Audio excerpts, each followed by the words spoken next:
நாங்கள் கட்சியை வளர்க்க மாட்டோம், ஸ்பீடாக போனால் ஒத்துக்க மாட்டோம், ஐயோ நிறுத்து நிறுத்து நிறுத்து பிரேக் போடு அப்படின்னு சொல்லுவோம், வேகமாக ஓட்டுற டிரைவரை தூக்கிடுவோம். ரைட்டா? 20 கிலோமீட்டர் அது போதுங்க, இத்தனை வருஷமா நாங்கள் இப்படி தாங்க வண்டி ஓட்டியிருந்தோம் அப்படின்வாங்க. கேட்டால் இவர் வந்த உடனே புதுசாக என்ன பண்ணிட்டாரு, நாங்கள் இவ்வளோ நாளாக வளர்த்தது இப்படின்லாம் வேற சொல்லுவாங்க. இப்போ 26 நீங்கள் இந்த 2% 3% வாங்கின பிறகு 29 ஏங்க உங்கள் கணக்குப்படியே நீங்கள் ஜெயிச்சிடுறீங்கன்னு வச்சுக்கோங்க.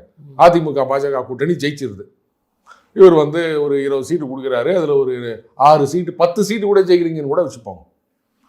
ஆட்சியில் வந்து உக்காந்த பிறகு 29 எலெக்ஷனில் எத்தனை சீட்டு கொடுப்பாரு உங்களுக்கு?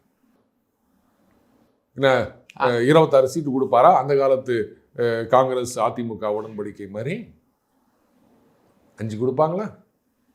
6 கொடுப்பாங்களா? எனக்கு இந்த கவுண்டமணி இந்த படத்தில் சொல்றாரு தெரியுமா, நீ வாங்குற 10க்கும் 5க்கும் இதெல்லாம் தேவையா அப்படின்னு செந்தில பார்த்து கேட்பார்ல, அதுதான் எனக்கு ஞாபகம் வருது. 26லயே உங்களால் அடிச்சு கேட்க முடியல. எதிர்கட்சியாக இருக்கின்ற கலகலத்து போயிருக்கின்ற அதிமுக இந்த 26 தேர்தலையும் தோத்து விட்டாங்கன்னு சொன்னா அதுக்கப்புறம் எதிர்காலமே இல்லை அப்படின்ற நிலைமையில இருக்க அதிமுக அந்த கட்சிக்கிட்டேயே எண்ணம் தான் முக்கியம், எண்ணிக்கை முக்கியம் இல்லை அப்படின்னு சொல்லிட்டு ஆரம்பத்திலேயே நீங்க சரணாகதி அடைச்சிட்டீங்க அப்படின்னு சொன்னா ஆட்சியில வந்து உட்கார்ந்த அதிமுக கிட்ட உங்களால் எத்தனை சீட்டு வாங்க முடியும்?